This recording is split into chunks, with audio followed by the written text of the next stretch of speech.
According to a report by the Department of Defense dated June 2015, there are 44,660 US troops stationed in Germany.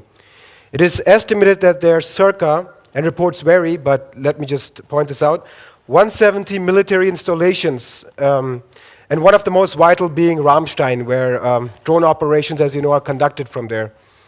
What do you think is the view of the US political and military establishment towards Germany today?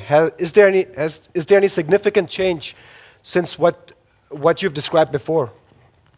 Well, if you go back to the early 50s, there was always concern that Europe might move in an independent direction, independent of US power. It might become what was called at the time a third force in international affairs. Now, the dominant force was the United States. The second force was the junior superpower, Russia, Soviet Union. And there was concern that Europe, which is of course a rich, developed, advanced area, might just move in an independent direction. There were various proposals for this, like de Gaulle advocated what he called a Europe from the Atlantic to the Urals, including the major parts of Russia, major developed parts of Russia. Willy Brandt's Ostpolitik was another move in that direction. And the US was always concerned with it. In fact, one of the functions of NATO, it's generally understood, was to ensure that Europe would remain under the US aegis, would not move towards an independent direction. And those concerns still exist, and in some ways are even greater. Europe does have the capacity under German initiative to move in an independent direction. And there's some steps in that direction. In fact, it's very current, in fact. Take, say, the Iran nuclear deal that was just made. The European powers, Germany, France, are very enthusiastic about it. They're moving directly to try to reestablish commercial other relations with Iran.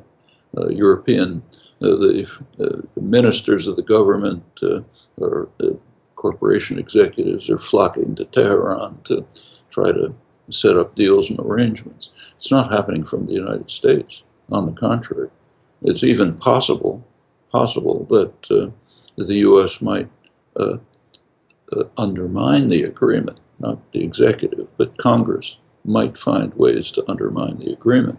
In fact, if you take a look at the Republican primaries taking place right now, just about every leading candidate has said that when he's elected, he's going to cancel the agreement. In fact, several of them have said, when we're elected, we're going to bomb Iran. Now, that's quite different from the European attitude. And it's one of a number of ways, there are quite a few, in which Europe and the United States, or the dominant elements in the United States, are following different paths. This kind of conflict has existed for a long time. As I say, it goes back to the early 50s, and it takes different forms at different times. With US power declining in the world relatively to others, it's still overwhelmingly dominant, but it is declining. The options for Europe increase, might move in that direction. And of course, Europe means primarily Germany. I want to talk about some single examples and work onto the greater mechanisms that are at work here.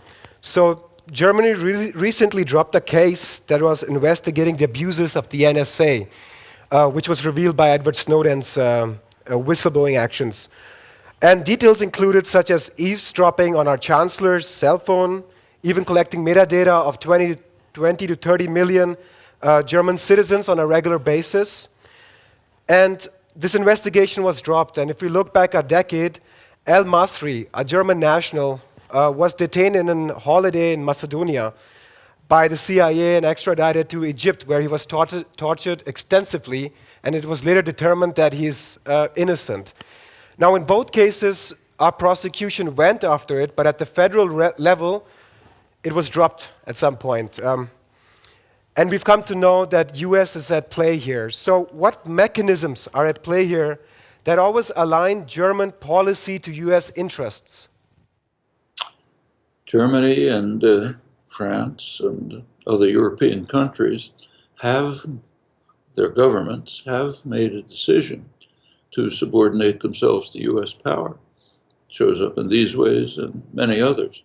You recall when the president of Bolivia, Evo Morales, happened to fly to Moscow and was flying back to Bolivia in a plane that had diplomatic immunity, of course.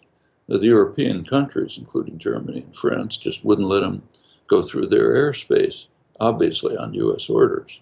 The US thought that maybe Snowden was on board, so they wouldn't let him enter the airspace. The plane was finally had to land in Austria, where it was invaded by Austrian police in violation of every imaginable diplomatic convention to find out if Snowden was on it.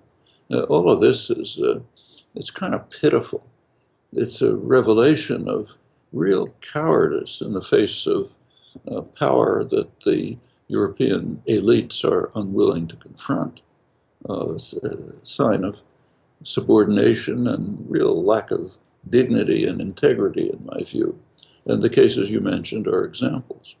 The idea that there are, I think, by now 4 Latin American countries that offer asylum to Snowden, not one European country. In fact, they won't even let him cross their borders. Why? Because the master in Washington tells them we don't want him to. And Snowden, it's important to recall, performed an enormous service, a patriotic service, in fact, to the people of the United States and the world. He revealed to the population what your government is doing to you. That's just what he should have done. That's the responsibility of a decent citizen. The idea that he should be punished for this is really grotesque, and that Europe participates in it is even worse. Same is true of Assange.